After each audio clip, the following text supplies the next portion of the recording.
Missing someone with all your missing someone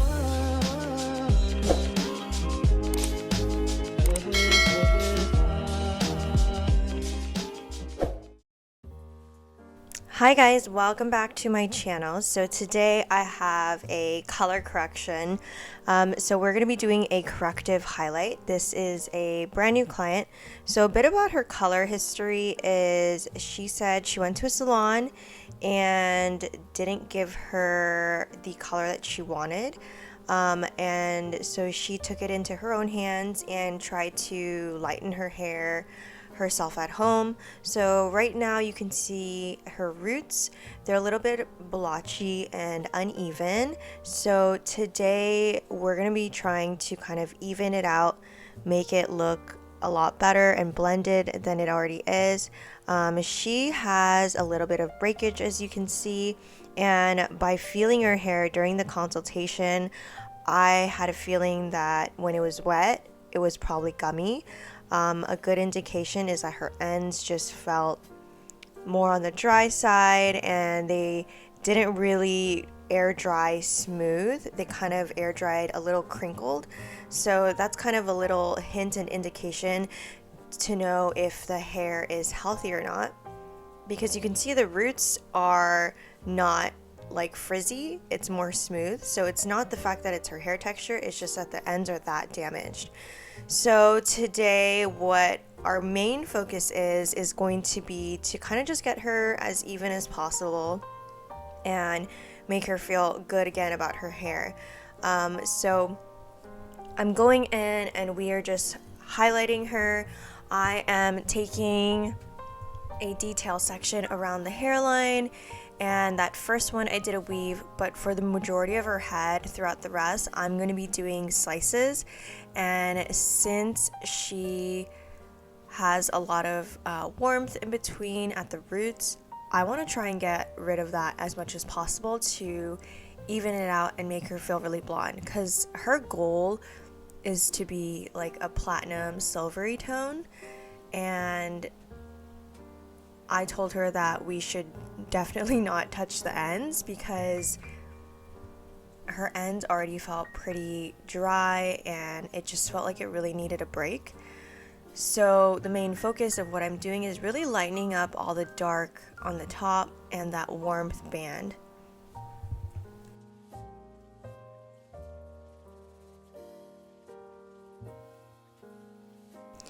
Now, she does have a good amount of hair, but I know myself and I'm pretty fast at foiling. So for her transformation, I am just going to be using 20 volume. I know in a lot of videos I sometimes will start with a lower developer in the back, but on her I just decided to do 20 volume because I want to be able to kind of lift out the warmth band and have something that is going to be a little bit stronger. And then the other thing is that her natural and the warm band is also just not super dark. So I had a feeling that I wouldn't have trouble lifting it, and if I needed to, I would just rinse out those foils a little bit quicker. So for this whole application, I'm just going to be using 20 volume, and I am using the Blonde Me Schwarzkopf lightener. Now this lightener, to most people, their opinion might be that it's a little bit on the stronger side because sometimes it can bleed or puff up. But I feel like mixing it 1 to 2 with developer works best to prevent anything like that. And then my other tip that I've realized that I do is sometimes the lightener can bleed, and I feel like it bleeds or puffs up when it's like super saturated, and sometimes I'll use that to my advantage, but in a situation like this you really don't want that to happen. So what I do is when I'm painting on the hair with the lightener and applying the lightener to the foil, I'm gonna place the lightener in the middle of the dark area, if that makes sense. Because in that area, if a lot of the product is focused there, and it expands, it gives me some cushion room to expand into the edges of wherever I place the lightener.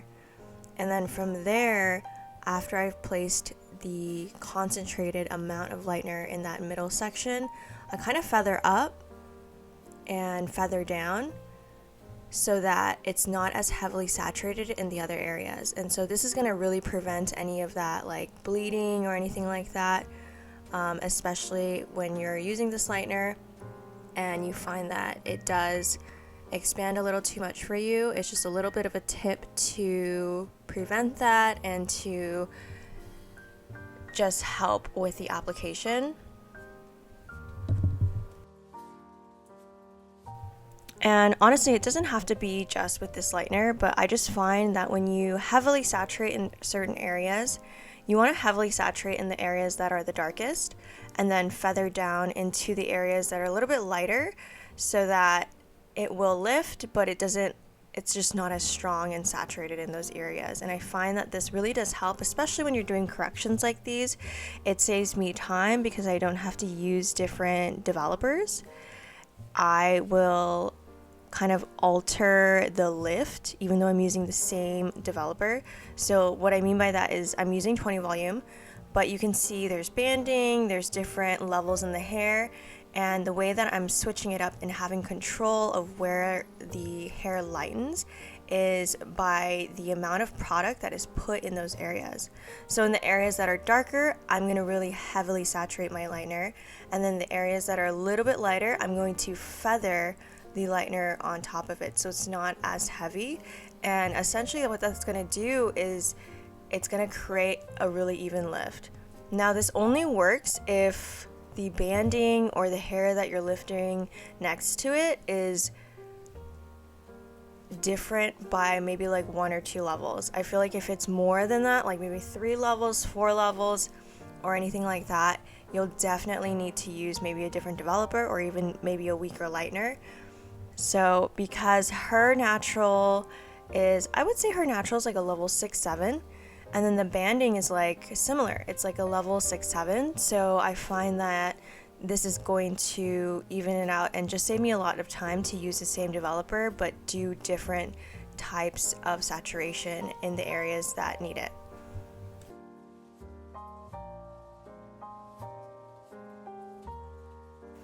And so now that I'm going towards the front of the head, I am taking some slices to kind of brighten up the front and make that a little bit lighter. If you look really closely, it's a little bit of a tedious type of thing, so I have gotten a little tinier brush to do this part of the application instead of using my bigger wide brush, because that part you can see like the root was really small, so I really want to detail these areas and be very cautious. And then the other thing is I try to make sure that my brush that I'm using with the lightener is it doesn't have like too much lightener on it. Like I'll use just a teeny bit and kind of just spread it around and feather around, and that will just help and prevent any bleeding or anything and just make sure that everything lifts very evenly.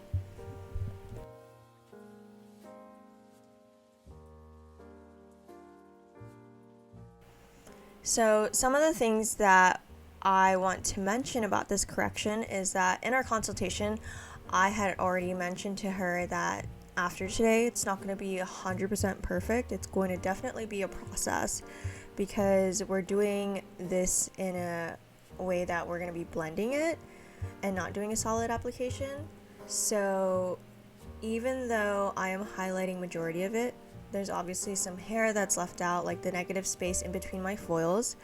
And so the next time when she comes in, those are the hairs that I'm going to be focusing on next time. And for sure by, I would say, like the next session or even the third session, a lot of it should be out, or like majority of it should be out, and it should be barely noticeable. But today she might see a little bit of warmth in between her highlights.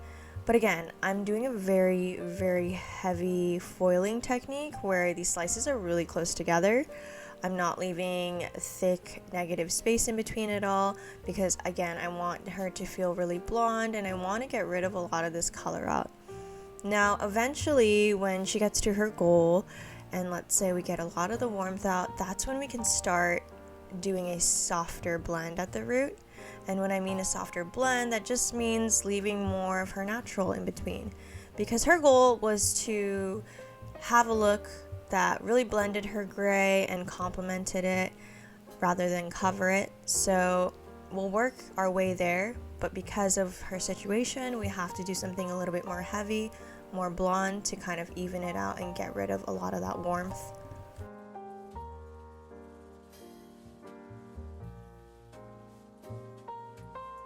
So as I did that side there, you can see I did 2 slices, and then I'm going to be connecting that front and back section with a weave right above the ear, and then I'm going to be going in and just continuing the slices up the side to kind of connect the bottom to that top mohawk section.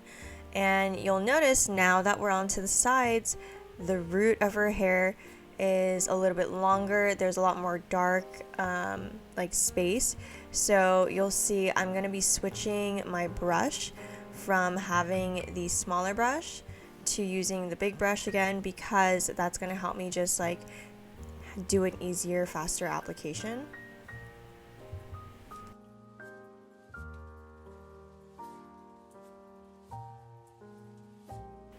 And again, I'm just using 20 volume for the whole head of this application. Now, if I knew that this was going to take me over an hour to foil, I for sure would have used a lower volume in the back. But I would say her head took me maybe like 45 minutes to foil this. So it was going to be like a really quick application. So I just did 20 volume to kind of make sure that everything gets lifted out and I'm not waiting for certain areas to get a little bit lighter. But if she was naturally like a level maybe 5 and below, I would have definitely used 2 different volumes. But because she's naturally light already, I had a feeling she was going to lift at the same rate, even though I was going to finish.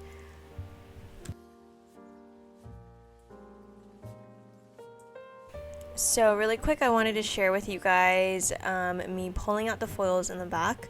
You can see I kind of clipped those up, and since I used 20 volume, I had to just rinse partial of the back of her head and then let the rest process. And that's just kind of what happens if you use the same volume. A lot of times I try to avoid that by using 2 different volumes, but today I just wanted to use 20 volume because it is a correction and I wasn't sure if her hair was going to be a little bit more stubborn. So sometimes when you're doing a correction too, if you use something that's too low, you might be waiting too long as that lower volume is taking a bit more time to process in that back there.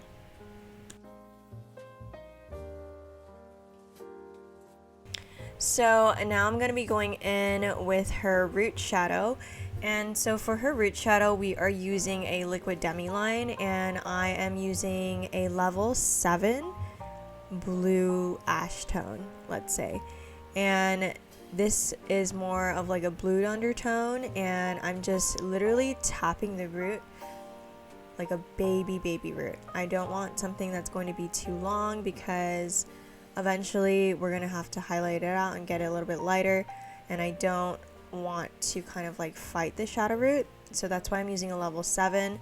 I find that using anything lower than a 7 can sometimes be a little difficult to lighten out the hair, especially when the client is so blonde.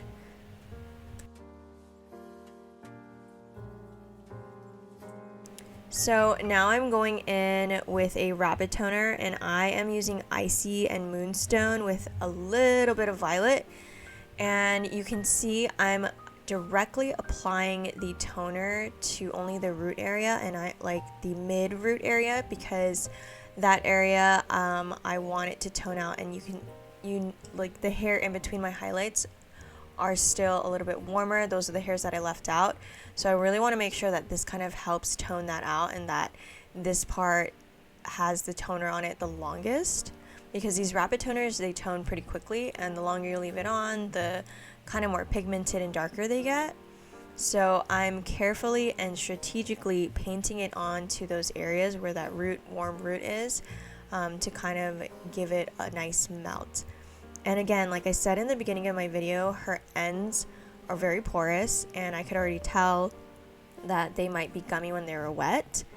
So another huge reason why I am only applying to that root is because I know that her ends, they're gonna grab so fast, like they're gonna tone extremely fast. And so I want the root to first tone before the ends tone, because as soon as I like start brushing that toner, I know that it is going to tone extremely fast. So now I'm going in with that brush, and a good indication to know when to start brushing, especially when the hair is porous like this, is when I see that the toner is really working and there's not a whole lot of warmth. And so that means I don't have to leave that mid on for much longer. So right now I'm just brushing, and I'm starting to realize that as I'm doing this, I might not even need to put toner directly on the ends. Like, that's how porous her ends were, that me just brushing was able to just tone those ends. So right now I'm brushing her hair, and it's kind of just gently gliding that toner to the ends to kind of tone it out. And then I am just reapplying to the mid areas where it needs more toner, where I find that it is a little bit yellow still. So, you know, with clients like these, I tell them to be really careful, especially when their hair is really porous and they're in the healing process of their hair. I would be careful using purple shampoo at home, because if your purple shampoo is super purple, it might actually even make your blonde uneven, because the ends where it's really porous will take violet, and then the areas that are really yellow might still stay yellow. So a lot of times if a client has really porous hair like that and like it doesn't even need toner, I will tell them to try to just either cut their purple shampoo with like regular shampoo, like do a half and half situation, or maybe just hold off on it until the hair gets a little bit healthier. Alrighty guys, so here is the finished look. I was actually very impressed with how even the color looked. A lot of the warmth in between, it's barely visible, honestly, even though like we toned it out and everything. I thought we were gonna see a little bit like more warmth than we actually do right now, but I felt like this was a really great first session, and I can already tell the next time that she comes in, it's gonna look so much more even. And yeah, I would say that everything just looks very even compared to what she came in with, even though her ends are really porous. I would say that they match pretty well with the top, and I love that the shadow root gives it a very natural feel to the whole color. Alrighty guys, that is it for this week's episode. I hope you guys enjoyed that or learned something new, and as always guys, I will talk to you guys next week.